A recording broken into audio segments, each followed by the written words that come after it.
Yeah. Another thing that you guys have done really well, and I remember you telling me that you guys really focused on, and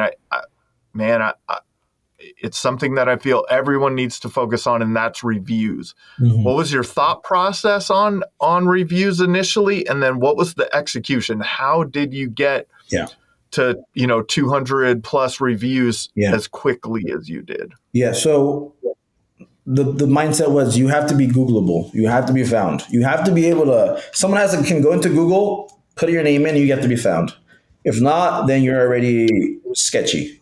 You're already you're thrown into the bin where all the people that they're constantly filtering. I think we're in a day and age where people have so much power at their fingertips, so much knowledge at their fingertips that they can quickly go and try to learn their shingles themselves or learn who the roofer is or what the roofing company is. And so you need to be able to be found. And you have to stop hiding. Like at first, I wanted to hide who I was. My company, I wanted to work.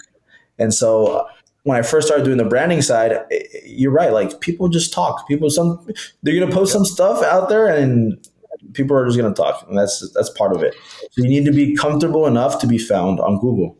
The next step was how can I showcase how good we are? And so there's different metrics on Google that can help you rank higher.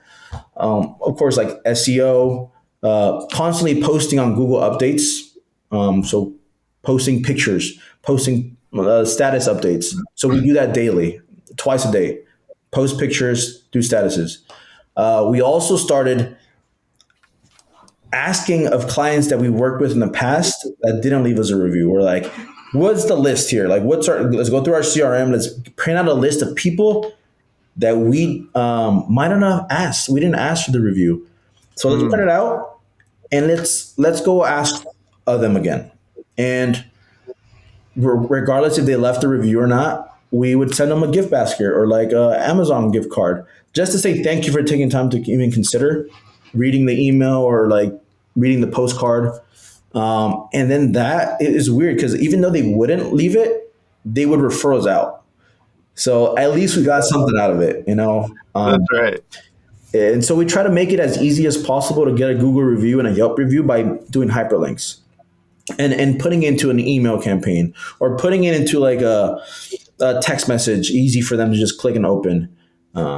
So it's that removing the friction to being able to do it that allows us to scale so fast.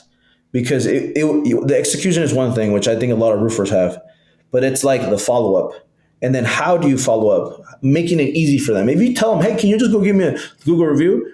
And then they have to go look for your exact name on Google. They have to figure out where the Google link thing is. Sometimes it's very hidden, to be honest. Sometimes it's hard to find the Google review clicking button. So you have to make it easy for them to just be like, yeah, of course, thank you. Like, let me do it right now. That's what helped us scale so fast. The frictionless ability to get a Google review. And then how have you felt that change? Has that changed the conversations that you have with people at the kitchen table? Absolutely. That's like our primary selling point, because at that point you're not there's always going to be a price objection anywhere. But now we have some sort of backing. Like we're not going to be the cheapest, but we do good work, and here's the amount of people backing us up. Here are the testimonials. That's apart from the reviews. Here's the testimonials, video testimonials of everybody that's been happy. And on top of that, we use something called Project Map It. It tells you exactly all the locations you've done in their area. So I send them a map, and they see all their neighbors have done the roofs with us. Yeah. And then they're like, oh, wow, like kind of like a you don't want to miss out kind of thing. Like, oh, everyone's doing it. So maybe this is the route. So the conversation has shifted from, oh, well, I don't know, I can trust you. That used to be an objection at first. We're like, I don't know. We got a beer company here kind of wanting to bid to, it might be a little too expensive, but we love your guys' work. We've seen you on Instagram. We've seen your reviews. But now it's just a price objection, right? But which we can work with. We can see where we can come up to either payment plans or figure out middle ground somehow where we can bring in more value to justify. But that objection is easier to handle than we don't know if we can trust you. Like we don't know your type of work or where you're located and all this. Like, so it's helped us scale in a healthy way.